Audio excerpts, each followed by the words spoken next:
Okay, hopefully this video is going to help a few people. This is a 1987 Venture Royale. I've had ignition problems on it for a little while, last fall. Starting to cut out, run on 3 cylinders. I thought for sure it was a coil. Checked the valve clearances, they were all good. And this cylinder here, when you felt the pipe, wasn't as hot as the other pipes. It was running a lot colder, so I figured it was misfiring on this cylinder here, number one.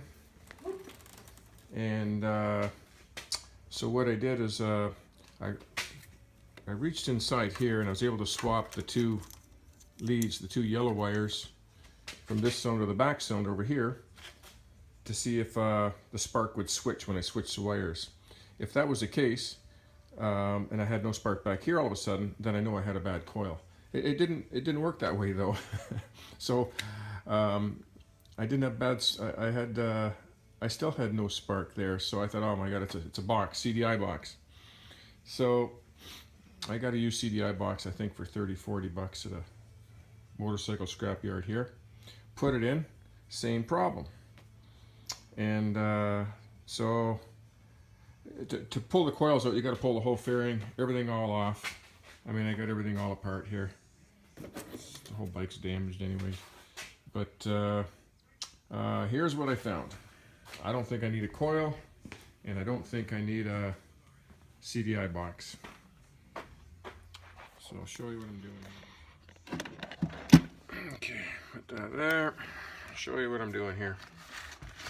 Now I did check this before I started taking the bike all apart last fall, and I checked the front boot. And I know there's resistors in these boots. I've worked on bikes for a year, so I know there's resistors in here. This is what the little resistors look like. And they're normally like 8 to 10 ohms resistance. And so when I pulled apart the front boot last year, the resistor was burnt right out of it. I mean, it was fried, everything was fried inside the boot.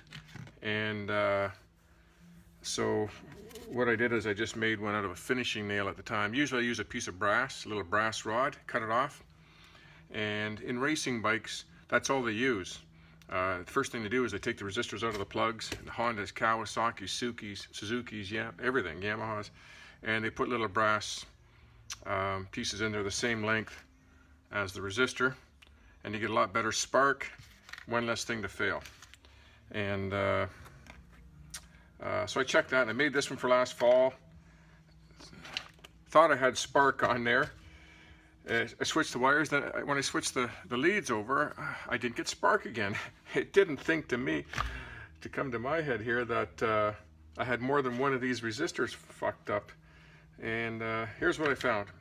Well, I didn't. The resistor's actually good. I've got 2 examples here you're going to see. This is really bizarre. I've never had 2 different types of fails on the same thing. So there's just a flat screwdriver in here to take the resistor out. The long ones are for the rear cylinders on the Yamaha Venture and the VMAXs.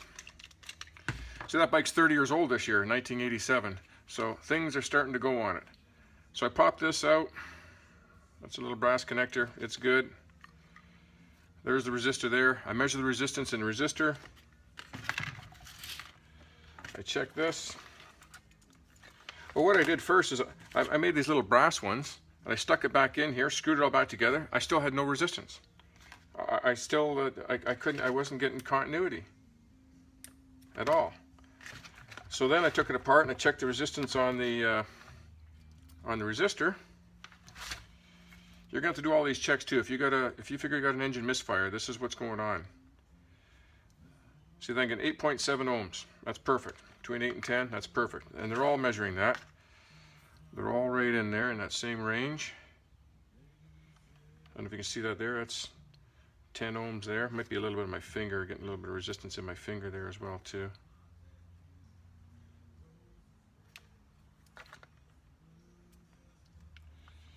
I cleaned these up too. I sanded down the, that's 10 ohms.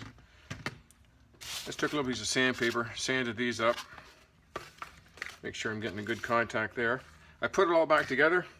Still no continuity. So then I started looking at the spring I start checking the spring, and I had no continuity going through the spring, and I don't know if you can see there, but the end is all corroded and calcified up. So I have to grind this down, buff it up, and then retry it, and it worked. So then that one worked.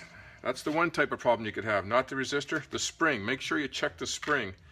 So then, the other one, this one here, this is for the front cylinder with a 45 bend in it. This is another cylinder in there that, you know, I knew that bike, that Venture Royale, I had one before, and they have tons of power, tons of acceleration, tons of power. That bike didn't. It bothered me. I only had it all last summer there, so there's something wasn't right. And here's what I found in this one here. Look at the resistor cap there. It's just fried, burnt. I'm going to clean that all up. And there's the resistor, just fried, burnt. So I'm going to put a brass piece in there. I'm probably going to put a brass one in all 4 of them, and I never have to worry about it again. I don't use the radio on the Venture. I have a Wi-Fi built into my helmet and for my phone and everything. So I'm just going to put, I've got 4 of these. These are the idle circuit jets out of a Yamaha. They're the exact same length as the resistor. They were just a little bit fat, so I just had to grind the threads off them, pop them in there, and these will last forever. Solid brass, they're not going to break down. So that's the 2 issues there. I'm going to replace all 4 of them, check all the resistance again, put this back together, and I'm sure this bike's going to run right this time. So there's a lesson for everybody. Don't just check the resistors, you know, check the, even this won't even work with that carboned up, the cap, and then check the spring. You know, I've seen 2 springs like that now on this bike that are all corroded up, and that's going to be the difference. When I get it back together, I'll show you the results.